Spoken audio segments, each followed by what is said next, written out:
Hello, hello. This is Heather, aka Planner Mumsy. Join me as we take a look at my current Pilot Vanishing Point collection. Stay tuned.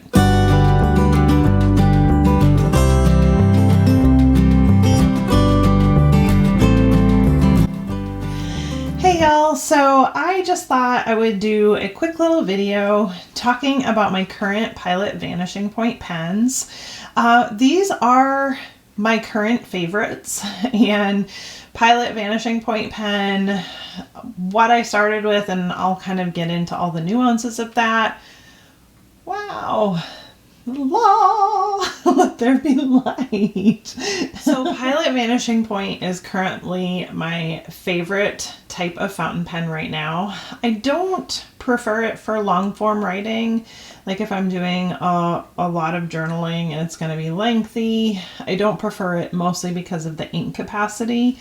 But I really enjoy this lineup of pens, and I was just going to kind of talk about the different types and the nuances of it, etc.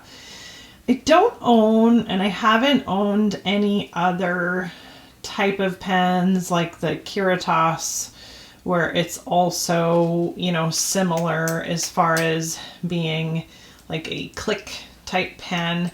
So I can't really speak to the differences in that, but I thought I would just talk about the two key differences in these particular pens. These four that you see here are actually from what they call the Decimo collection. And I'm just kind of trying to show you if I can get the purple one to line up. There we go.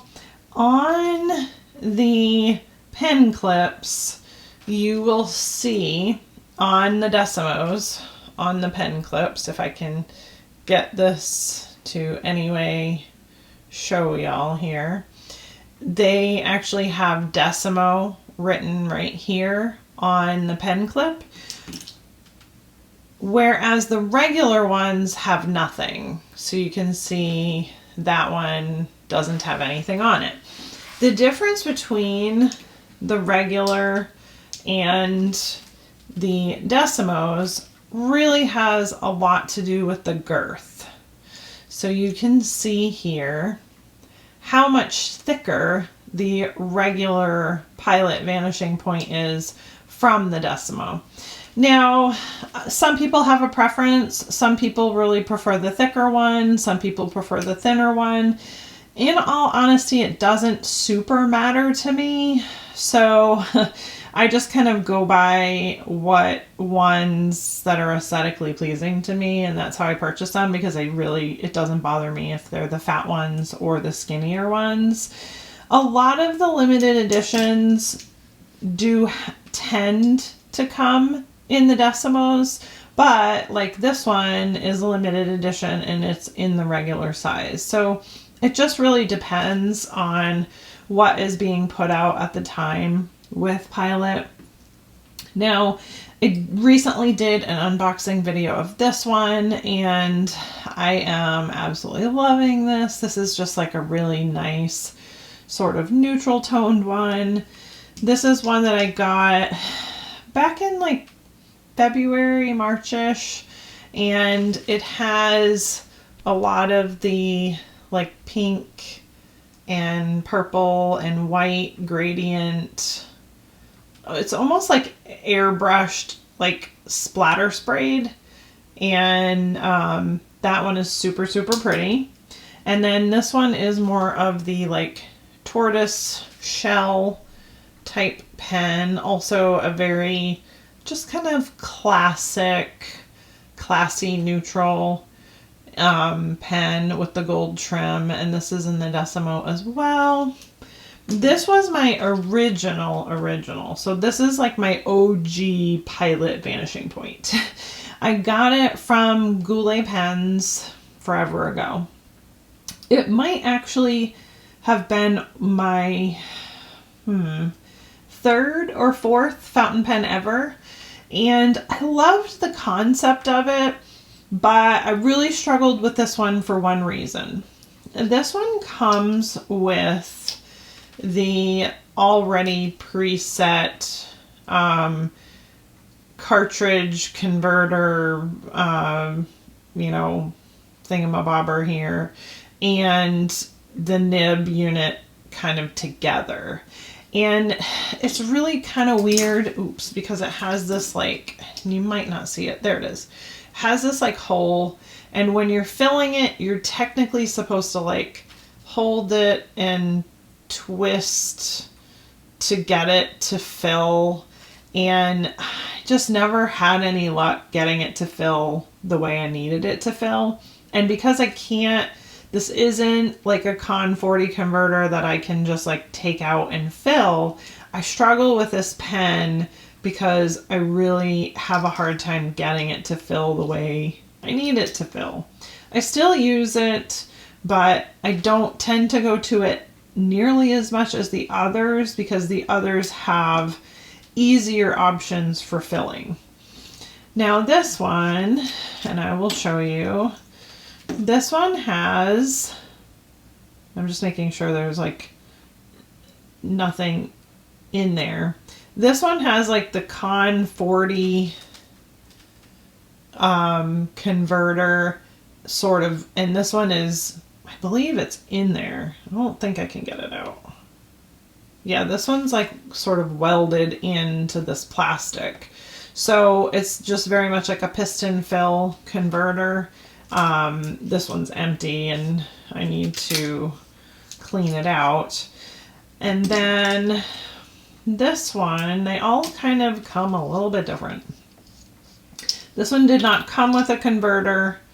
So this one has essentially like an ink cartridge in there. And that's that. Then, turn, there we go. Then this one, I don't remember. This one still has ink in it. So I'm not really sure if this one was just, yeah, this one is similar. So you can, oops, you can see the ink in there. So it's just like basically like having a converter, a cartridge, not a converter. I don't know why I said a converter, a cartridge for your ink in that one. And then the last one I showed in my video actually came with a Con 40. I really struggled to get it to fill, but you can see the ink that's in there, and this does actually come out, but obviously it has ink in it, so I'm not gonna be silly and take that out, or else we won't be able, we'll just make a mess everywhere. What are we doing here? There we go. I was like, why is that not working? Okay. Okay, and so that's the final one there. So all different mechanisms. You can buy the Con 40s for most of them. Obviously you don't need it for these two because those have like converter, you know, converter / nib units together, but these three can be used with the Con 40. And I'll show you, this is the package for the Con 40. So you can just see exactly what that looks like, and it would just kind of come in this little package, and that is the product number, because sometimes you can like Google search this stuff. So let's see if I can get that to come in. That's the product number, and you can use that. So really that's the difference. It's pretty simple. It's just the thickness between the two. There is like a very teeny little bit of a height difference between them as well, but it's so minimum that, you know, you can barely tell the difference when you're holding it. It's really just the thickness itself.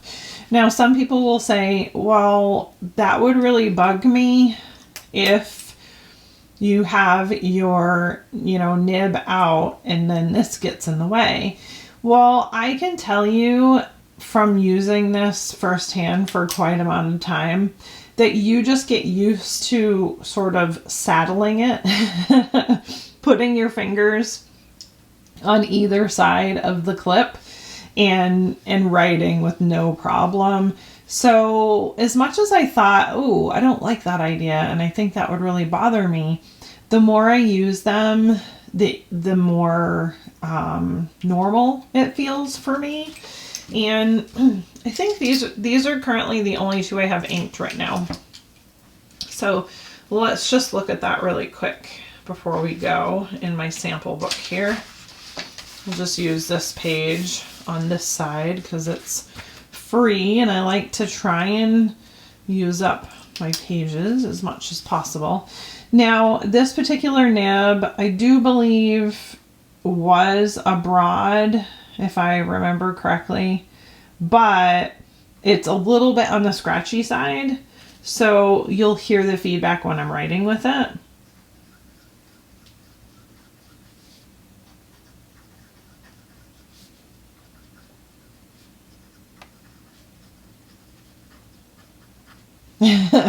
So it writes really well, but it just tends to have, this one has a little bit more feedback. Because some of these are gold nibs, I hesitate to try to tune them myself because it's just not the same as playing with a stainless steel nib. I mean, these are just so expensive and they're so easy to mess up that it makes me nervous to try and tune these. So I really just never have with my pilots. And then this is one that I just inked up and it is a broad. And it has some feedback, but not as much as the other one. But can you see how, like, I don't know, my hand just like finds a place around the clip and it really doesn't bother me at all. Where, some people, they feel like that's why they haven't bought them, because of the way the clip is positioned. But it really doesn't bug me. And even, like the thickness of it to me is exactly the same. I mean, there's no ink in this one, but writing with it, it feels the same for me. I can see, like, if I had bigger hands, maybe this one would feel more comfortable and this one would feel less comfortable. But I don't. I have fairly petite hands, so that doesn't bother me. Some people just get used to writing with more girthy fountain pens as well, and that's why they prefer this one. But I write with all sorts of different fountain pens, so it really doesn't matter. But that is my small little collection that I have of Pilot Vanishing Point pens. And most of these, now this one is still readily available on many websites, Jet Pens, Goulet Pens. You can get these for right around $100. If you wait for a sale, you can get them for slightly less. I do not recommend purchasing anything from Amazon when it comes to a fountain pen, unless possibly it's coming directly from the Pilot store. And even then, I don't recommend it because I feel like you pay less, but you get less. They send you less. So you get like a lesser nib. You don't necessarily get any kind of converter. Or they just send you like a single cartridge. So I don't recommend buying them from Amazon. And I'm just putting that out there in the interwebs because I know that when people want to try stuff, they're quick to check and see if a place like Amazon has them for sale. You can find them. There are some that are pretty cheap, but I just don't recommend it.